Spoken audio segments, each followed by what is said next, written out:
నమస్తే. ఈ విశ్లేషణకు స్వాగతం. ఈరోజు మనం హిందూ విశ్వాసాల యొక్క అద్భుతమైన నిర్మాణాన్ని పరిశీలించబోతున్నాం. ఊహకు కూడా అందనంత విశాలమైన విశ్వ గ్రంథాల స్థాయి నుంచి ఒక సాధారణ వ్యక్తిగత ఆధ్యాత్మిక జీవితం వరకు సాగే ఒక సుదీర్ఘమైన అద్భుతమైన ప్రయాణమిది.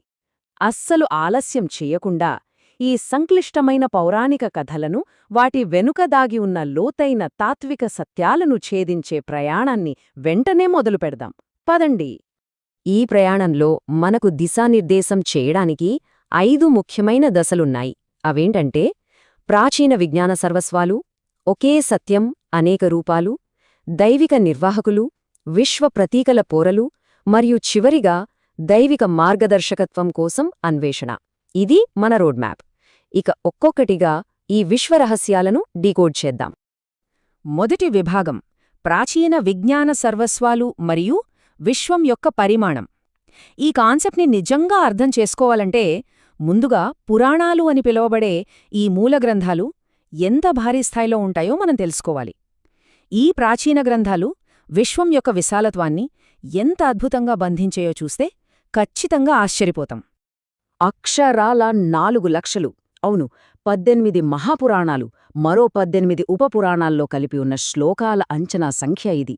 ఒక్కసారి ఊహించుకోండి, ఇది నిజంగా అంతుచిక్కని ఒక అనంతమైన జ్ఞాన సముద్రం లాంటిది కదూ. ఇక్కడ చాలా ఆసక్తికరమైన విషయం ఒకటుంది. సాధారణంగా పురాణాలు అనగానే అవేవో కేవలం మతపరమైన సిద్ధాంతాలు మాత్రమే అని చాలామందనుకుంటారు. కానీ అది నిజం కాదు. అవి విశ్వసృష్టి, దేవతలు, రాజుల వంశావళులతో పాటు వైద్యం, ఖగోళశాస్త్రం, వ్యాకరణం, ఆఖరికి హాస్యం, ప్రేమకథల వరకు మానవ విజ్ఞానాన్ని మొత్తాన్ని తమలో నిక్షిప్తం చేసుకున్నాయి. మరీ ఆశ్చర్యకరమైన విషయమేంటంటే తీర్థయాత్రలు, దేవాలయాల గురించి చెప్పే ప్రాచీన ట్రావెల్ గైడ్స్ కూడా ఇందులో ఉన్నాయి. ఒక రకంగా ఇవి ఆ కాలపు అతిపెద్ద ఎన్సైక్లోపీడియాలన్నమాట. ఇక మన రెండవ విభాగానికి వద్దాం. అదే ఒకే సత్యం అనేక రూపాలు మరియు దైవత్వం యొక్క స్వభావం. ఇంతటి విస్తృతమైన ఈ విజ్ఞాన సర్వస్వాలు అసలు ఆ పరమోన్నత దైవిక శక్తిని ఎలా వివరిస్తాయో ఇక్కడ మనం తెలుసుకుందాం. ఇక్కడ మనం గమనించాల్సిన ఒక అత్యంత కీలకమైన పాయింట్ ఉంది. హిందూ దేవగణం చూసేందుకు చాలా వైవిధ్యంగా కనిపించినప్పటికీ ఆ పరమ సత్యమనేది ప్రాథమికంగా రూపరహితమైనది. అదే ఈ సృష్టి అంతటికీ మూలాధారం. అది మొత్తం విశ్వాన్ని ఉత్తేజపరుస్తూనే ప్రతి జీవి ఆత్మలో నివసిస్తుంది. హిందూ తత్వశాస్త్రం ఈ అనంతమైన శక్తినే బ్రహ్మం అని వివరిస్తుంది. దీన్ని మరింత స్పష్టంగా అర్థం చేసుకోవడానికి ఇక్కడొక అద్భుతమైన పోలికను చూద్దాం. ఒకవైపు బ్రహ్మం అనబడే రూపరహిత, అనంతమైన, సర్వవ్యాప్త అంతిమ సత్యమైన నిరాకార పరమాత్మ. మరోవైపు విష్ణువు, శివుడు లేదా శక్తిలాంటి భక్తులు పూజ కోసం ఎంచుకునే వ్యక్తిగత భౌతిక రూపాలైన ఇష్టదైవం. భగవంతుడొక్కడే అనే అమూర్తమైన ఐక్యతను అంగీకరిస్తూనే భక్తులు తమకు ఇష్టమైన, సులభంగా కనెక్ట్ అవ్వగలిగే నిర్దిష్ట రూపాల ద్వారా భక్తిని ఎలా పెంపొందించుకుంటారో ఇది స్పష్టంగా చూపిస్తుంది. ఇది నిజంగా చాలా ఆచరణాత్మకమైన విధానం కదా. మూడవ విభాగం దైవిక నిర్వాహకులు మరియు సృష్టి నిర్వహణ. ఇంతటి అపారమైన విశ్వం యొక్క కార్యకలాపాలను ఎవరైనా నిర్వహించాలి కదా. దానికోసం ఆ పరమసత్యం అత్యంత ఉన్నతమైన జీవులుగా, నిర్దిష్టమైన విధులతో వ్యక్తమవుతుంది. వారినే దైవిక నిర్వాహకులు అని చెప్పచ్చు. దీన్ని సులభంగా అర్థం చేసుకోవాలంటే ఈ దేవతలను ఒక పెద్ద కార్పొరేట్ సంస్థలోని ఉన్నత స్థాయి నిర్వాహకులు అనుకుందాం.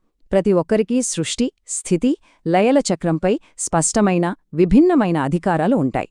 బ్రహ్మ సృష్టికర్తగా విశ్వాన్ని ఉనికిలోకి తీసుకువస్తే, విష్ణువు పాలకుడిగా సమతుల్యతను కాపాడుతూ మానవాళిని రక్షిస్తాడు.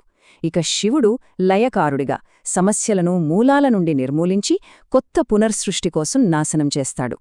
ఈ ముగ్గురి శక్తుల అద్భుతమైన సమతుల్యతే ఈ విశ్వమనుగడకు అస్సలైన ఆధారం. అయితే బయటనుంచి చూసినప్పుడు కొన్ని వర్గపరమైన విభేదాలు లేదా ఎవరు గొప్ప అనే పోరు ఉన్నట్లు అనిపించవచ్చు. కానీ పురాణాలు ఈ వైరుధ్యాలను చాలా సులభంగా పరిష్కరిస్తాయి. ఉదాహరణకు స్కందపురాణమేం చెబుతోందో చూడండి. విష్ణువు, శివుడు తప్ప మరొకరు కాదు. అలాగే శివుడు అని పిలువబడేవాడు విష్ణువుతో సమానమే. బహుళత్వాన్ని జరుపుకుంటూనే ఈ దైవిక నిర్వాహకులందరూ ఒకే అంతిమ సత్యం యొక్క సమాన రూపాలే అని ఇది చాలా స్పష్టంగా నిర్ధారిస్తోంది. 4వ విభాగం విశ్వ ప్రత్యేకల పొరలు మరియు పురాణాలను విశ్లేషించడం.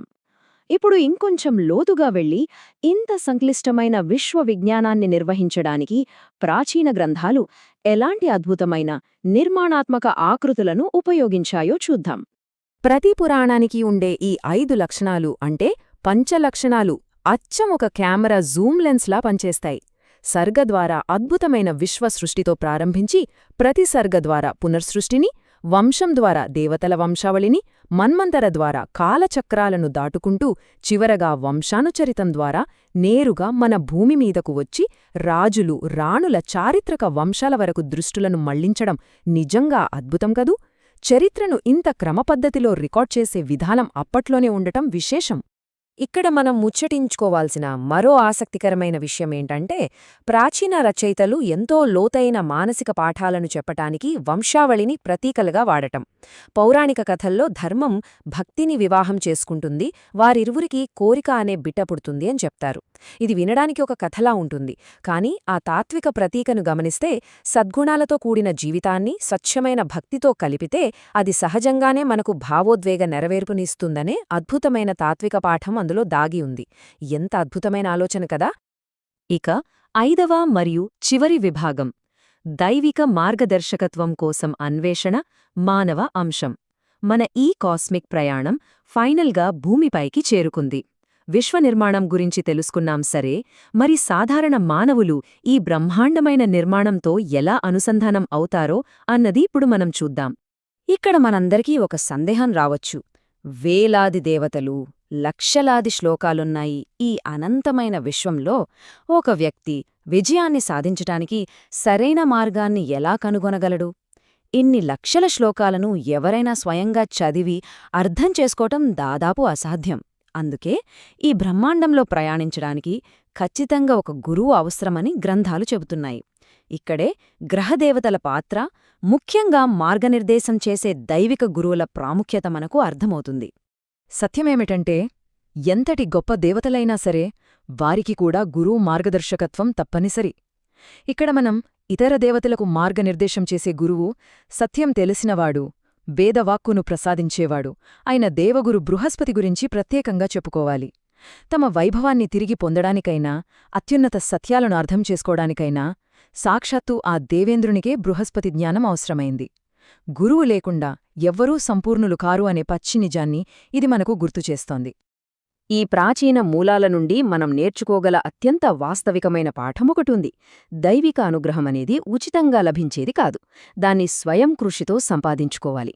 తపస్సుపై వేదబోధన స్పష్టం చేస్తున్నట్లుగా కఠోర శ్రమ మరియు చిత్తశుద్ధి మాత్రమే విజయాన్ని సాధించడానికి ఏకైక మార్గాలు. దీనినే సాధన అంటారు.